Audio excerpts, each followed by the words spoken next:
Welcome to Fairy Tale Flip Story Time. My name is Vanessa Y Rogers. I'm the hostess of Fabric of Folklore podcast, and I am collaborating with my co-host Donna Fields from Doorways to Learning, and every month we come together to do one deep dive into a fairy tale of your choice. We give you 3 options to choose from, and one of the options that we are exploring this month is The Knight and the Fairy, which is the story I'm going to be telling you today. And it is actually a legend. Last month we did the story of Popocatépetl and Iztaccíhuatl. It's an Aztec legend from Mexico, and this Arthurian legend was recommended this month, and so we're giving it as an option.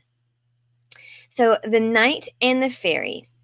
Once upon a time, in King Arthur's court, there was a handsome, gracious knight known as Lanville. King Arthur admired all of his knights, but he admired no one more than Lanville. He appointed him to serve as the steward to the Knights of the Round Table. Lanville was happy to serve his king, and he was deeply loyal. But as time passed, he began to distrust Queen Guinevere. She was beautiful, of course, and many thought her a wonder. But Lanville noticed her flirtations and considered her behavior unsuitable for the wife of a king. He kept his feelings to himself, but as time passed, Guinevere learned of his disdain. Some say the other knights were envious and told the queen. Others say Guinevere noticed on her own. At last, she told her husband she wanted Lanville expelled from the court. Naturally, the king wished to please his wife, and Lanville understood it was his duty to leave. With a heavy heart, he departed, traveling north to Caroline on the River Usk. For 1 long year, he lived in solitude and became so poor that he could no longer care for himself. His anguish grew, and villagers, rather than help him, made fun of him. So he left Caroline and wandered around the countryside, living on wild berries and growing more despondent and sorrowful as time passed. Then one day, in a forest, he came upon a mysterious castle, a place he had never seen before. Landville started to wonder at its bounty and opulence. More amazing even than Camelot, as he stared at the marvelous surroundings, the most beautiful woman he'd ever seen approached. She was dressed in exquisite robes, and a dozen fairies attended to her. "I am Triamore," she said. Triamore was a fairy maiden who possessed fortune and power beyond Lanville's imagination. Her beauty and her power were exceeded only by the bounty of her heart. And that heart fell in love with the poor, lost knight. She did not see the poverty or sorrow of the ragged wretch before her, only the good man he was. He fell in love with her at first sight. Triamore took Lanville to her castle, and when he was rested and restored, she gave him a servant, a horse, and a suit of armor, and sacks of gold, and she gave him her love. "There is just one promise you must make," she said. "No one must ever know of our love." "I promise," he said. "I will do anything you ask." Then Triamore gave him the gift of an enchantment so powerful he could never be harmed. "No one can hurt you so long as you keep your promise," she said. Lanville rode back to Caroline, where people gazed in amazement at him. Now everyone wished to be his friend. In his honor, they held a tournament, and he won every joust. People understood he was somehow blessed. But no one knew his secret. Although Lanville often visited his beloved, riding deep into the forest, he was always careful no one followed him. He never spoke her name, and as time passed, their love grew deeper and Lanville's fame spread. Eventually, the news reached King Arthur. "Lanville has become even more noble than he was," travelers told the king. Filled with curiosity, King Arthur sent for him. This time, when Queen Guinevere saw him, she did not despise him.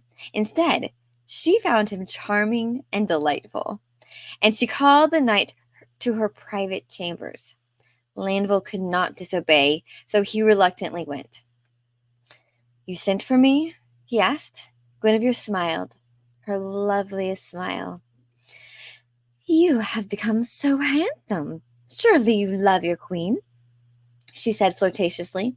But despite her best efforts to convince the knight to love her, Lanville remained unmoved. She goaded Lanville until he lost his patience. The plainest servant of my fairy woman, Triamore, is more beautiful than you, he said scornfully. It is the heart that makes a woman beautiful. Guinevere exploded with rage and ran to tell her king Lanville had tried to woo her. When Arthur heard this, he arrested the knight and called him to the royal court for judgment. Lanville's strength had left him, for he was no longer protected by the enchantment. He'd broken his promise to Triamore. The judges of the royal court announced their verdict.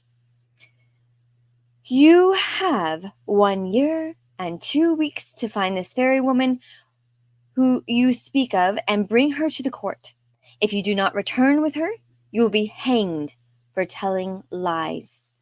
Once again, Lanville set off in search of his love. He searched everywhere, but all signs of her had vanished. 1 whole year and 2 weeks passed, but he had failed. Now he was not only poor, he was heartbroken. He rode back to the court to meet his fate.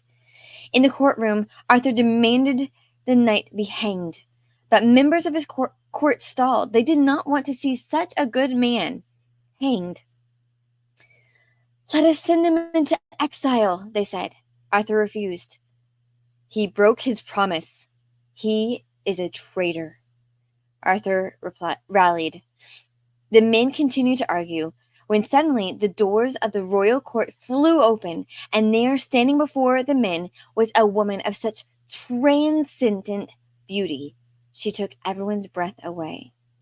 Lanville looked down at the floor, fighting back tears, and did not see her at first, but when the room became suddenly silent, he looked up. Triamore! He cried, and rushed to her, and they embraced. She is real, Arthur said, astonished at Guinevere's betrayal. My friend does not lie. Lanville was set free, and he and Triamore left for her land. There they lived happily ever after, and Guinevere's lie would forever leave a mark on her husband's noble kingdom. So that is the story of the knight and the fairy. If that is the story that you wish for us to do a deep dive into, make sure that you vote down below. There's a link down below where you can find where the poll will be. Thank you so much for listening to Fairy Tale Flip, and I can't wait to hear what you decide. For more Fairy Tale Flip insights like this one, please press like and subscribe.